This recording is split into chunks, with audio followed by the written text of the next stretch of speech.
Okay, now that you've practiced Hongsau with the guided audio, I just wanted to review the basics of Hongsau just to help you remember it. Okay, so the basic practice would look like Hongsau is just the part when you're using the mantra, but I'm going to talk a little bit about leading up to that and then what follows to make a complete meditation practice. And then, there's flexibility, but the basic idea to start now with I'd say somewhere between a 10 and 20 minute meditation would be to spend about half the time using the mantra and about half the time afterward in silence. Okay? And so if it would, you could start off with just a couple of those double breaths with the palms touching where you're tensing the whole body. Maybe do 5 or 6 of those, really tense with energy, exhaling completely, just warming your body a little bit. You might do a few stretches, for like 30 seconds or a minute, just a little bit if your body needs that. You can always do more, but I'm just saying to do a pretty concise practice. So move the body a little bit. Do a little bit of tension and relaxation before you sit down, maybe a little bit of stretching, especially if in the meditations up to now you're feeling that your body has tension. If you're not having that problem, you may not need to worry about it at this stage. Okay, it might be helpful later on if you're doing longer meditations. And so, once you get to the sitting part, so sit down, and then again, tense the body and relax. So it's inhale, vibrate, exhale.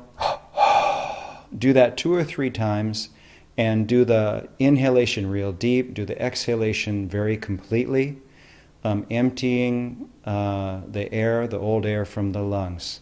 Okay? This is to help decarbonize your bloodstream, and it will help you enter the meditation in a more peaceful, relaxed state. Once you've done the tension and relaxation, check your posture, make sure the palms are facing upward, that they're relaxed, that your body's relaxed, your spine is tall. And then take the direction of the eyes slightly upward like we talked about before. So you're looking at the thumbnail, that's the direction, that's the place where you're trying to focus, where the thumbnail would be about even with the top of your head, so there's a slight upward angle. Eyes are closed and relaxed. There's no stress or strain in your forehead. Okay? And then maybe 6 to 12 rounds of measured breathing.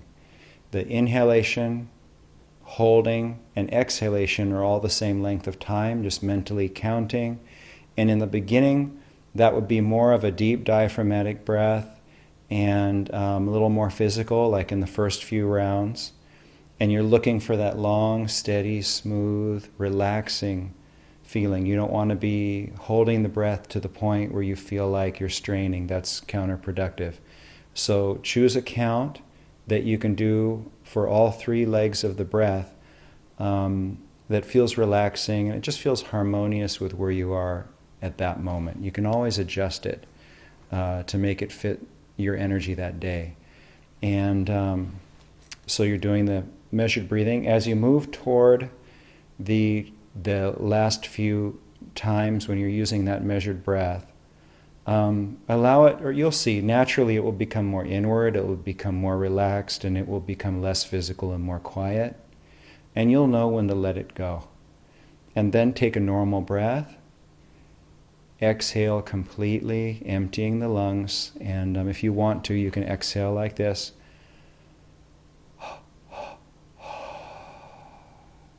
A triple exhalation, just to empty the lungs and kind of move into the next step. Then your next inhalation, you're practicing Hongsau. Try to feel that Hong is the sound of your inhalation, either physically or energetically. Try to feel that Saw is the sound of your exhalation. So it's 1 syllable for the whole length of that breath. In either direction. You're still breathing through the nose in both directions. Your mouth should be relaxed. There's no need to vocalize, and it's pretty easy to do. You're just mentally saying this word or making the sound, and you'll catch your tongue and your mouth getting involved. Try to move away from that. That'll happen naturally, and then you can overcome that pretty quick with a little concentration. And then the goal here is to keep the gaze focused toward where your thumbnail would have been if you were holding the arm out, as if you're looking at a star in the darkness or in the light, and to be absolutely interested, absolutely kind of mentally consumed, the thinking mind just kind of consumed in that experience of those inhalations and the exhalations, which you may feel in different parts of your body, but it's good to try to focus in the nose. If you can feel the breath there, then stay with that. Don't worry about other body parts, okay? If you can't feel it in the nose, you might feel it in the throat, or you may feel the movement of the belly or the chest when you're breathing, and that's fine, but keep one part of one eye on that feeling in the nose. And as you develop your concentration and you calm down through your daily practices, you'll eventually be able to feel the breath in the nose if you don't feel it already. But the other thing I was going to say, the most important thing with Hongsau is probably not to control your breathing at all. And that just takes practice. So as many times as you find yourself controlling the breath, or even if you feel that you're controlling the breath all the time, as soon as you use the mantra, and some people say, when I use the mantra, it makes me control the breath. It's very frustrating. Be cool with it. Just do the best you can and know that there's a directional flow to this. You're not supposed to be able to do it all at once. That's just not how anything works with meditation. This is a process. But the direction that we want to be moving, what we want to be looking forward to, as we accept and are completely fine with our practice right now, is to more and more keep the gaze up, keep the focus on the breathing with the mantra, and not control the breath. And you'll find that what happens, the more that you're able to concentrate with the gaze and the feeling of the breathing, and not be in mental wandering, because you can do that too. You can learn to do all these things and still be meditating. That's not the point. And so you're trying to put all of your thinking mind on the feeling of the breath. And as you're able to do that, what happens is the breathing becomes more relaxed and it becomes more shallow, and you'll get even pauses between the breaths. Okay? Let's see. And so then at some point, like I said before, don't use a timer.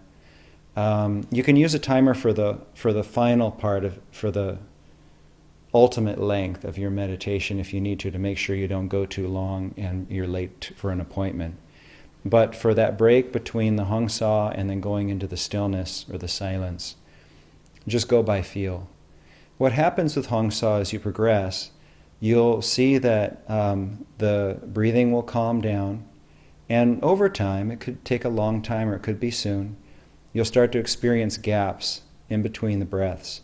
And those gaps, if you can stay relaxed and tall and focused, they will start to extend and become a little bit longer. And it's not something you can do by an act of will. If you do, you'll be holding the breath, and then you'll follow that gap with a like that. And if you do that, you'll know that you're holding the breath. You're still controlling it, okay?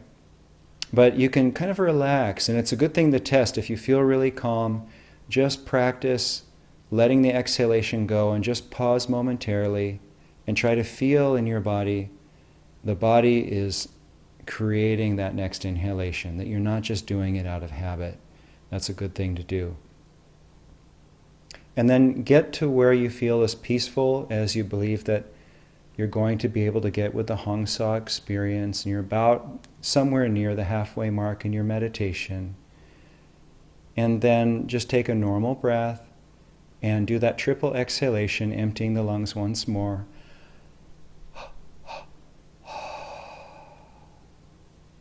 And transition away from the Hongsau, let the mantra go. and move into the silence, where you can practice devotion. Try to really fix your concentration on that point out in space where you're focusing with your gaze. And it's still okay to feel the breath if that helps you stay centered.